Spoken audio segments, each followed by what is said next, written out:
Welcome again to this webinar, this very important webinar. And it's my great pleasure to welcome a very special guest, Dr. Ira Kalish. We've known each other for a long time. And I just want him to tell a little bit about himself and his background, introduce, and then we'll jump in to some very important topics. Ira. Okay, thank you, Tony. So I'm the Chief Global Economist for Deloitte. Of course, Deloitte is the world's largest professional services firm. I'm based in Los Angeles, and my job is to offer insights and advice to our leaders and our major clients in multiple industries, including retailing. And I'm happy to be with you here today. Well, thank you very much. And I'm so glad that you got promoted out of retail because we're in a very chaotic industry sometimes. But let's jump into the hot topics that I know are top of mind. Let's start with your inflation outlook. How do you see inflation around the world? Well, the good news is inflation is abating. You'll recall that a year ago it was quite high. And at that time, many of my clients were asking me, how do we manage in an inflationary environment? Because none of them remembered the 1970s when that was something you had to do. And my answer at that time was, well, hold on, it may not persist. And it didn't. Inflation has come down substantially. It peaked here in the U.S. at 9.1% in June of 2022. Most recently, it was at 3.7%. It's increased a little bit in the last 2 months because of a rise in gasoline prices. But if you exclude the impact of food and energy, core inflation actually continues to decline. Inflation has come down largely because the factors that generated it in the first place have reversed. During the pandemic, there was a sharp shift in consumer spending away from services toward goods. That happened at the same time that goods production and distribution were disrupted by the pandemic. So that led to excess demand and a sharp rise in the price of goods. Then we saw the war in Ukraine elevate the price of energy and food. But those factors have reversed. Consumers are shifting back to services. Demand for goods has been stable. Production of goods has increased. Energy and food prices have come down. So inflation is getting better. And I think it will continue to get better because right now, almost all the inflation is in services rather than goods. Most of that is shelter or housing, and that's because of the lagged impact of last year's increase in house prices. But house prices have stabilized, and in the coming months, that will feed its way into the inflation numbers, and we should see inflation continue to decline in the months ahead. So I'm cautiously optimistic about that. Any parts of the world you think are laggards in terms of inflation? I mean, U.S. has gone a bird term. I look at the U.K. and some of the other markets, right. They seem to have been hit hardest. What's your thoughts on that? Right. Well, inflation is still higher in Europe than it is here, and core inflation is more persistent and stable rather than declining. So I think it's a bit of a bigger problem in Europe. In part, that stems from Europe being more vulnerable to the energy shock from Russia. When the war in Ukraine began, Russia withheld natural gas from Europe. That led to a huge increase in natural gas prices. They have since come down, but they're still elevated compared to prior to the war. And that's having an impact on inflation.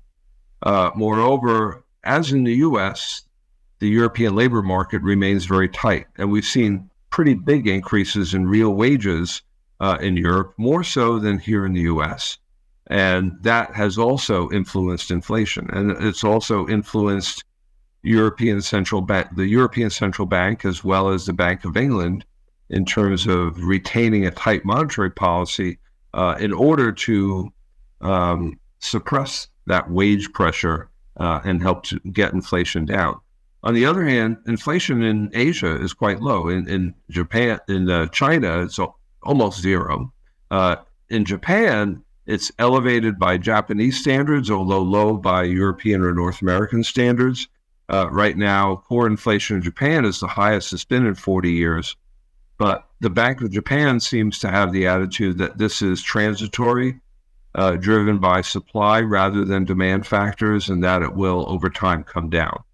So I think, the global inflationary episode that peaked a year ago and really scared us is abating and getting better. But still, major central banks, including the Federal Reserve here in the U.S., are retaining tight monetary policies because they're mainly worried about the potential impact of a tight labor market on sustaining inflation above their target level. So to comment a little bit more on the Fed policy before how do you see the Fed actually reacting going forward? Well, as I said, inflation is coming down. There's reason to expect it to come down further. And that kind of raises the question, why does the Fed insist on retaining a tight monetary policy? And the reason is that they are worried about the labor market. We have a very historically tight labor market that stems from the fact that since the pandemic, the demand for labor has been strong, but the supply of labor temporarily declined. There was a drop in labor force participation, a very sharp drop in immigration. Those factors have begun to reverse. We've seen immigration pick up. We've seen participation pick up, although overall it's still below the pre-pandemic level. So that's the labor shortage, and it means that we have a very high job openings rate. The share of available jobs that are unfilled has come down, but it remains very high. And the Fed is worried about this because when you have a tight labor market and businesses are competing for scarce labor, that drives up wages. And that's been going on now for 2 years. Now, for a while, wages were not keeping pace with inflation, and consumers saw a loss of purchasing power, but they were able to offset that by dipping into the big pool of savings they accumulated during the pandemic, and that kept consumer spending growing. But now, with inflation having come down sharply, wages are still rising around 4.5%. And if that persists, it will be difficult for the Fed to bring inflation down to their 2% target. So something has to give. Either labor productivity has to increase, which is unlikely in the short term, or the supply of labor has to increase sharply, and it is increasing, but not enough. And so the alternative then is for the Fed to maintain a tight policy in order to weaken the economy and weaken the labor market and suppress wage inflation. And that's what they're doing. Now, of course, they've increased rates quite a lot. They may raise rates 1 or 2 more times in the next few months, and maybe not. We don't know. But I think for most of 2024, they'll keep rates elevated until it's clear to them that inflation has declined, the economy has weakened, and then probably sometime in the second half of 2024, they'll start to cut rates. But I think their view is that based on history, monetary policy acts with a lag. So it could be the case that what they've already done is sufficient to weaken the economy further in 2024. The economy has weakened, but not as much as we may have expected, in part because both consumer and balance sheets are unusually strong at this stage in the economic cycle. And so the impact of monetary tightening on consumers and businesses has not been as much yet as we might have expected. And that's actually what's interesting to me is the impact doesn't seem to be there. You look at, and even some of the negotiation, and I know we're going to talk a little bit more about labor market, but some of the contracts that I'm seeing coming out have a high percentage in terms of raises. So what do you think? What do you think is going on in the mind of the Fed? I mean, what's the impact that they see on the economy going forward? Well, I think they've been probably disappointed that what they've done so far, raising their benchmark rate by more than 500 basis points, selling government bonds and boosting bond yields, I think they're surprised that it hasn't weakened the economy more. But, consumer spending has kept up reasonably well. Consumers had this massive pool of savings they dipped into that were accumulated due to government stimulus during the pandemic. Now real wages are rising, employment continues to grow, and consumer balance sheets are strong. The level of debt and debt service payments are relatively low, although they're rising, but still relatively low compared to disposable income. And also, very importantly, most consumers now who own homes have fixed rate mortgages because we've been through a period of historically low interest rates. So even though mortgage interest rates have risen dramatically, most households don't feel the effect of that on their cash flow, at least not yet. And so that also has helped to sustain consumer spending. On the other hand, those high mortgage interest rates have suppressed housing market activity, and that has a spillover effect on the retail industry, obviously. So there is some weakness.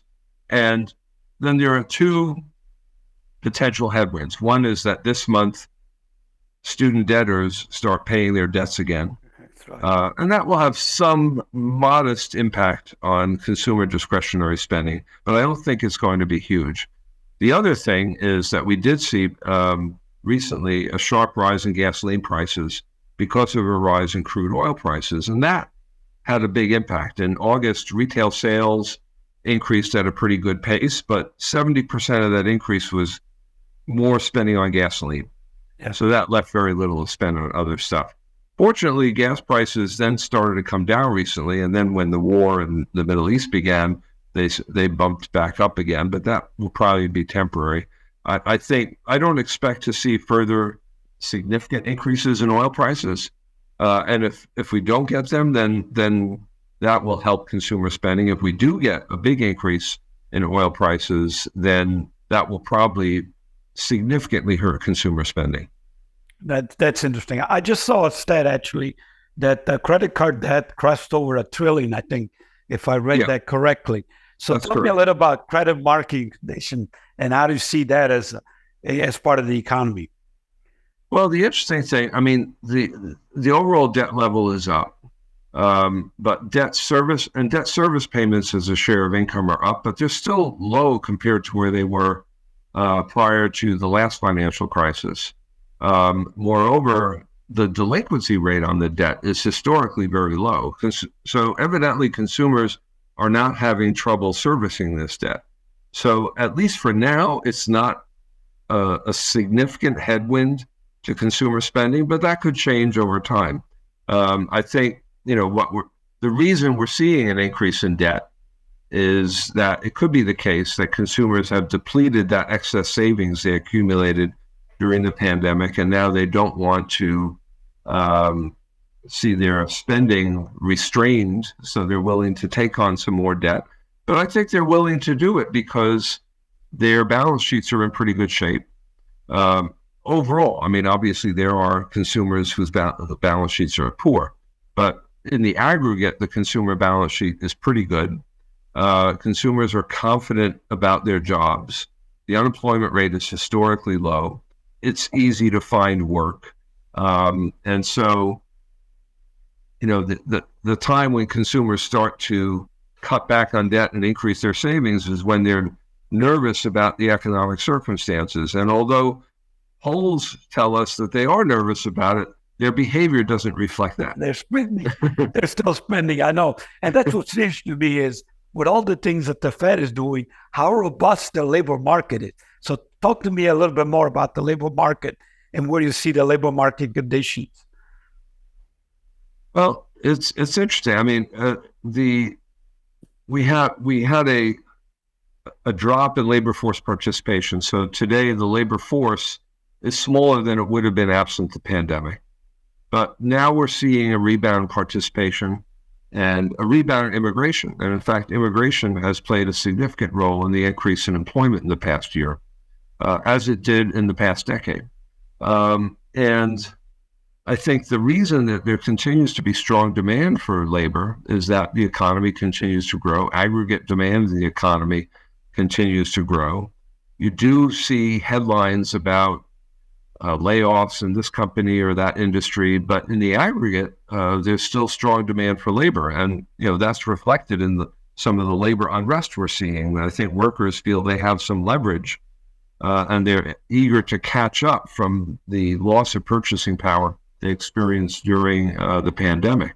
But we have not very good demographics. The domestic labor force is growing. The domestic working age population is growing slowly. So unless there's a further surge in immigration, employment can only grow so fast, but it's still growing. And businesses interestingly, despite the tightening of monetary policy, are investing. We see increases in business investment taking place even after the significant tightening of monetary policy. Part of it is that many businesses are flush with cash after the pandemic.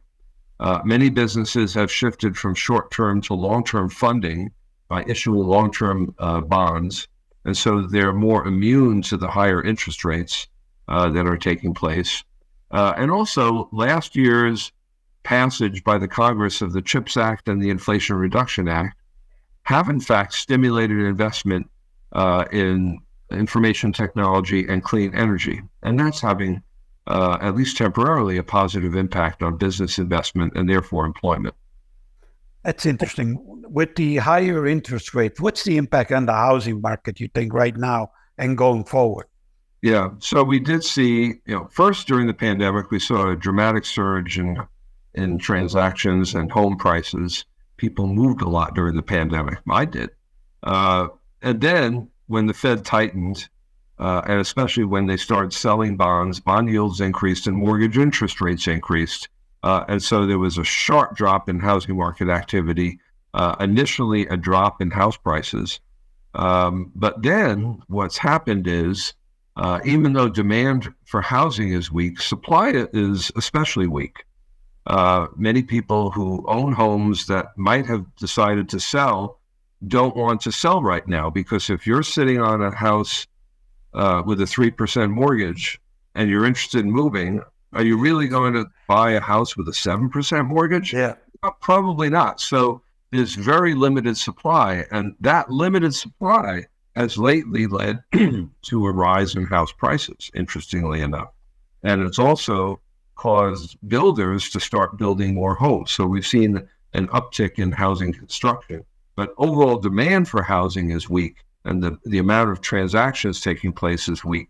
And that obviously has a negative impact on many aspects of retailing: furniture, appliances, home improvement products, electronics for the home. Those sorts of things are weakened by a weak housing market, all of the things being equal.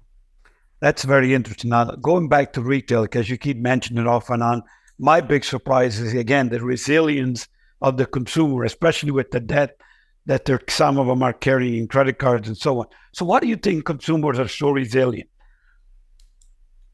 Well, I think, again, it partly has to do with confidence in the labor market. Everybody's employed. I mean, the unemployment rate is very, very low. The job openings rate is high. People are confident either in their jobs or in the ability to find another job if they leave the job they have. And now real wages are rising. And although you mentioned rising debt, the level of debt and the level of debt service payments are still relatively low compared to income, and default rates are very low. So all of these things conspire to make consumers happy to spend money. Now we have seen a shift since the pandemic ended in spending from goods to services. So overall goods spending hasn't really moved very much in real terms in the past 2 years. It's increased a little bit lately, but most of the growth in spending in the past 2 years has been on services, restaurants, movie theaters, bars, airplanes, hotels, that sort of thing. And we're seeing that continue, and that's where the inflation is popping up because of excess demand for services. But even so, goods spending, which is what retail is all about, has not weakened. It's just not grown very much. Yeah, that's very, very interesting. The other thing that I keep hearing is about this onshoring and changes in global trade and supply chains. Can you comment on that in terms of how do you see supply chains changing going forward?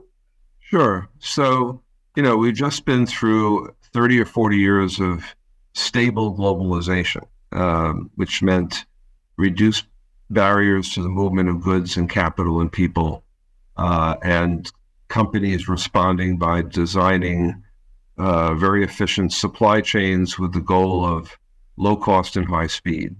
And that worked well for a long time. because of stability, because of the ability of companies to make reasonably good predictions about supply and demand patterns and design their supply chains accordingly. But in recent years, we've had unexpected shocks, a trade war, a pandemic, a war in Ukraine, lockdowns in China. These things threw those predictions out the window. And we saw shortages, delays, higher costs, and of course, higher prices. And that led many people to say, well, maybe the era of globalization is over, and now we're going to see deglobalization and reshoring of supply chains. So far, that's not the case. Global trade and capital flows continue to grow. And while there has been an increase in protectionism, to be sure, globalization seems to be still here. And I think we won't see deglobalization. I think we'll see kind of a pivot point where global companies still care about low cost and high speed, but also care about the resilience and redundancy of their supply chains. And that means diversification. So, there was a time not long ago when a global company would rely on one factory in one country for one input because that was the cheapest and fastest. But these various shocks we recently experienced demonstrated how fragile that type of supply chain is. So now we're seeing companies invest in diversity and resilience. And anecdotally, we're seeing many companies reduce their exposure to China for fear of further shocks to the China-Western relationship.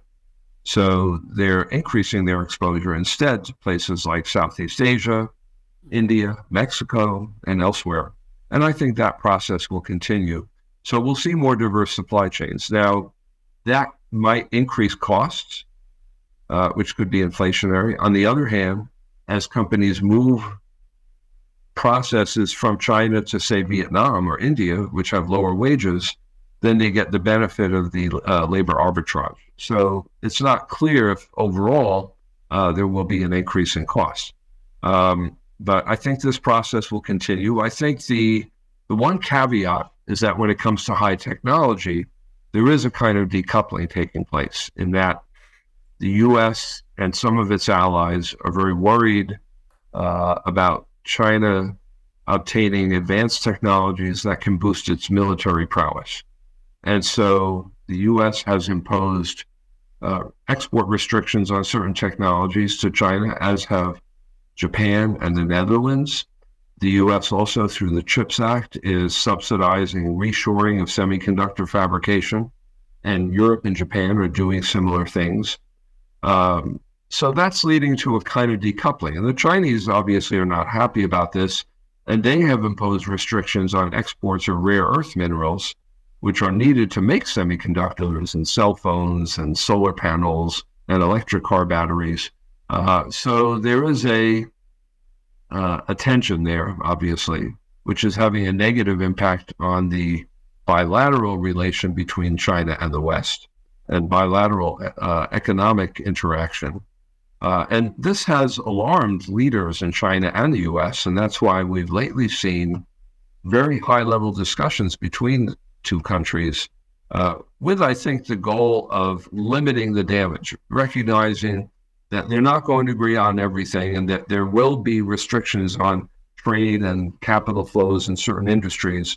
But I think they would both like to avoid a wholesale disruption of the economic relationship, because I think they both recognize that that relationship has substantial economic benefits.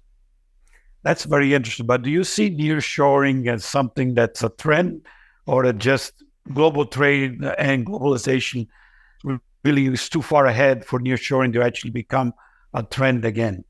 Or is it for selective products? It's not so much nearshoring as maybe friendshoring, which is a word that's really ugly. I like that. But we have seen some regionalization of supply chains, to be sure, in some industries. And that may continue to take advantage of lower transport costs and also to avoid some of the geopolitical risks. But in terms of, and we will see some reshoring in high technology because of government incentives. But overall, I think globalization is here to stay. It's just the players are changing somewhat. And the shift in investment in supply chains is affecting trade patterns. So, for example, U.S. manufactured imports from China as a share of the total have dropped sharply, but U.S. manufactured imports from Southeast Asia have increased. Now, of course, many of the products being imported from Southeast Asia include inputs that are made in China. So there hasn't been a full decoupling, but there has been a shift in patterns of investment and trade, and I think that will continue. No, that's exactly. Talking about technology, what's the impact of generative AI on labor productivity and on job market disruption that you see?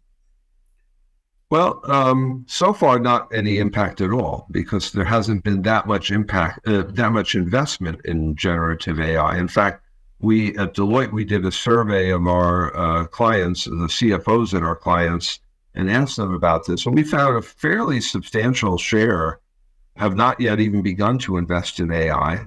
And those that have mostly taken baby steps. So we're at the very early stage of this. And when we asked the CFOs, what's the obstacle to doing this? The main obstacle was human resources. They don't have people that have the expertise, and it's hard to find those people. So it's going to take a little while. And historically, it's been the case that when new technologies have emerged, it took a long time before we saw the productivity gains. But once generative AI is invested in a big way, we will see a big impact, because it will reduce the amount of time it takes to do certain things. It will reduce the labor requirement, and that will increase labor productivity, increase economic growth, and increase the size of the economic pie. And moreover, historically, when new technologies came along, they usually led to the development of new industries and companies that weren't anticipated. And I think that will be true with AI. If you look back, say, at the 1980s, when we started to see mobile telephones introduced, and I remember that very well. I remember most people thought, this is great. I'll be able to make a phone call in my car. And we didn't think there was any benefit beyond that. But, who anticipated Uber, for example? Correct. So, likewise with AI, we probably haven't thought of the kinds of things that might emerge, and that will increase aggregate demand and increase employment. So in terms of the employment benefits, it's a twofold thing. On the one hand, increased productivity means less need for labor. And so we will see the disruption of some jobs, mid-level jobs. But the increase in productivity increases the size of the economic pie, and that will increase demand for labor.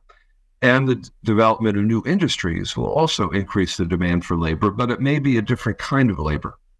So we could see, the loss of certain types of jobs and the creation of other types of jobs. But if the skill set of the labor force doesn't shift commensurately, then we won't be able to obtain those benefits. And we may see, as a result, income inequality exacerbated. So a lot will depend on what we do in terms of training workers. And that's going to be a long and difficult process, I think. So AI will have many benefits, but it also will have some costs. Now, that's very interesting. As we wrap up, I wanted you to talk to, what do you see some of the major global risks to the world right now in terms of from an economic and just general risk point of view right now? Well, anytime you have a coordinated tightening of monetary policy by the major central banks, there's some financial risk. And often what happens is we don't know where there are troubles in the financial system that suddenly emerge. And we started to see that earlier this year with the failure of a couple of medium-sized banks here in the United States. Fortunately, the authorities intervened substantially and avoided a Lehman Brothers type moment. But there could be other bodies buried in the financial system that could create trouble. One area would be in commercial property, because there are a lot of leases for office space that will expire in the next few years, and many companies with workers not showing up may decide not to renew those leases. And if that happens, then a lot of commercial mortgages will be at risk of default, and that will have a spillover effect on many banks. So that is one potential problem, and it's not just a U.S. problem, that's a global problem. And then another risk is just if the fraught relationship between China and the West gets out of control, that could have a negative impact on the global economy. Certainly already China's slowdown has had a negative impact on the rest of the world. Another area of uncertainty is the war in Ukraine and how that will unfold.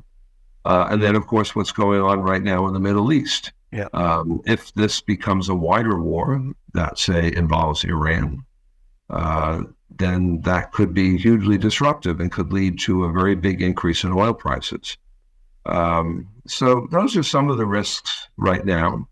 But I'd have to say that considering the fact that central banks have tightened, that we've been through various really unusual disruptions, that the economic environment is relatively benign, at least for now. And that's a good thing. I agree. Well, let me wrap up by looking at two major economies in the world. Let's start with China, which, the factory of the world for a long time. How do you see China right now? They're going through a tough time, but what's your view in terms of where China stands right now? You're right. China has gone through a rough time. They had a very tough pandemic in the sense they had very restrictive policies and lockdowns, which substantially suppressed economic growth. And they also are in the midst of a very sharp decline in property market activity, residential property, which follows a 30-year period of excessive investment in residential property funded by debt. And over the past 2 years, the government has taken steps to try to reduce that excess investment and reduce that debt, but at the cost of a very sharp decline in property investment. Now, China ended its COVID restrictions at the end of last year, and there was an expectation that the economy would then take off. That didn't happen for a number of reasons. One is that property market situation. In the first 8 months of this year, investment in property dropped 8.8% from a year earlier. And when you consider that property sector activity accounted for about 30% of GDP, that's a big thing. And that's not going away. That's going to persist for a couple of years. Second, property accounts for 60% of household wealth in China, and property prices have come down. So consumers have lost wealth, and they've offset that now by saving more and spending less. So consumer spending is not growing strongly. The government in China has favored the state sector over the private sector in many ways. And as a result, private sector investment is not growing at all. And finally, China faces a variety of headwinds, external headwinds beyond its control. The weakening of the global economy has hurt their exports. Trade disputes with the West have hurt their exports and have hurt inbound foreign investment. And China has very onerous demographics. Even though a decade ago they ended the one-child policy, the birth rate has not increased, it's actually decreased. And so the working age population is declining, and the aged population is increasing. So these are all problems for China. The solution would be to liberalize the economy, provide greater support to consumers and private investors, improve relations with the West. These things are not happening at the moment, and maybe they won't. And if they don't, it's likely that China's growth in the coming decade will be much slower than what we've seen in the past few decades. I would say for the remainder of this decade, growth may be averaging less than 4% per year. And for any other country in the world, that wouldn't seem so bad. But for China, that's a huge change from where they've been. And that has implications for the global economy. One positive implication is that means weaker Chinese demand for commodities, and that means lower commodity prices, which will help to suppress global inflation. But the problem for China is that the Communist Party has engendered public support by delivering the goods to the people. for the past 40 years. And that's not happening right now. And if it doesn't happen, that could entail some social disgruntlement, if there's such a word, social unrest perhaps. And it's not clear then how the Chinese authorities would react to that. So I think the economic outlook for China is not great. And then there are questions about what kind of relationship China will have with the rest of the world as a consequence. Well, let me end on India, which again, very large economy, 1+ billion people, and 95% of retail is still considered unorganized. So it's a big retail market. What do you think are the prospects for India? India is doing quite well. India now is the most populous country in the world. They have surpassed China and will continue to surpass China. India has much more favorable demographics than China, a younger population, an increasing working age population, and their economy is the fastest growing large economy in the world right now, more than 6% growth.